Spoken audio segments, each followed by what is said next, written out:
Hi friends, welcome back to my channel. Today I will be doing a makeup tutorial for holiday season. Let's start. Instant whitening cream. I bought this from Maybelline. It's a Korean product. Since I ran out of moisturizing cream, ito muna ang ginamit ko. WetnWild PhotoFocus Liquid Foundation in the shade of soft beige. I got this from my sis package and one of my favorites. Okay, let's blend it well so that the foundation will not cake in my face, and use the sponge that will go along with the foundation. I love the Zabelle sponge. It's really blended well. FitMe Concealer.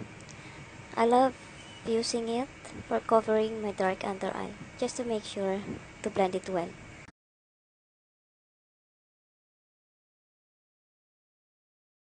Okay, let's put setting powder, and I use Nichido Final Powder in the shade of Creamy Glow. Mark Perfect Pro Cream Gel in the shade of Soft Brown. Ito yung shade niya. To use a flat brush para mas pak na pak ang iyong kilay and then filled up.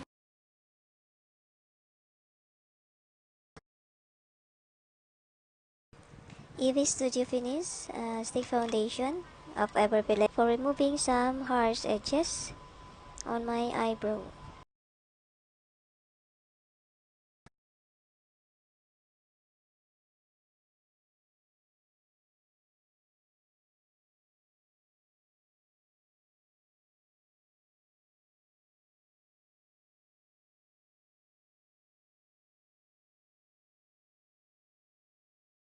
BB Pro Play Palette Eyeshadow of Maybelline. I will use this as base. Okay, let's put the base eyeshadow para kumapit ang mga susunod nating ilalagay. Okay, next is light brown transition color. Just blend it well.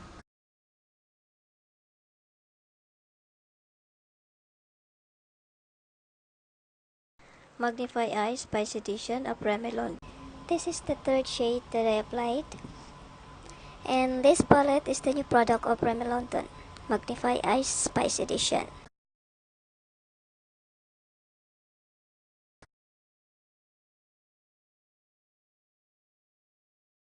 Nichido Perfect Skin Stick Foundation in the shade of Buff. Ito yung nilalagay ko, especially yung shimmery para mas kumapit.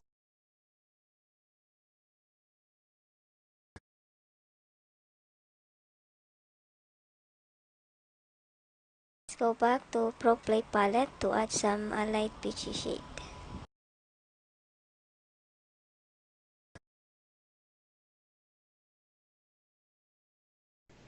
Okay, balik tayo kay spot. Lalagay sa outer corner of my eye.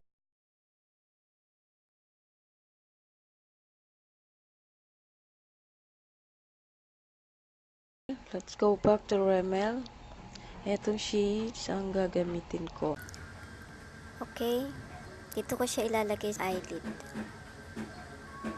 Okay, let's proceed to inner corner.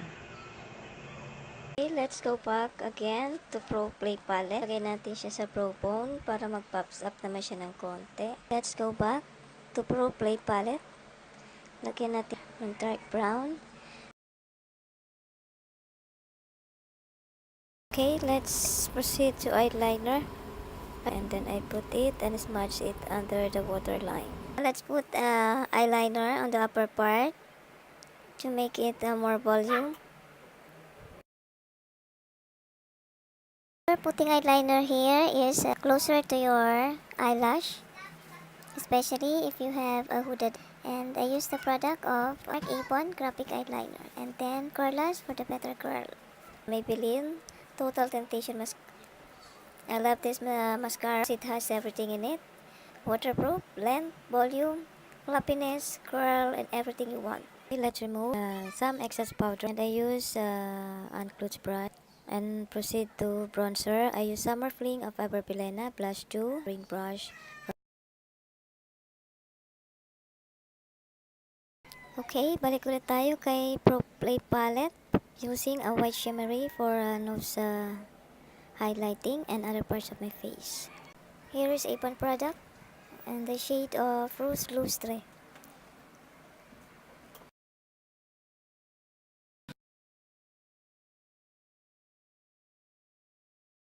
And I will use this Kate Rimmel London lipstick and the shade of number 12. And later I will mix another shade and then another shade of lipstick, and I want to mix it. And this is the product of Maybelline. It's a ColorSensational in the shade 691, and it's a matte lipstick. I used to put a highlighter on this area to brighten up my eyes. This is now the final look that I made for all of you. If you can do like this, or you can make it like this for a daylight, or it depends of doing your hair. Okay, and that's all for now, friends. Those who are not just, please press the button subscribe and then the bell so that you will always be notified. I hope na nagustuhan yung fit para sa inyo, isang tutorial for holiday look. Bye! Just don't forget to thumbs up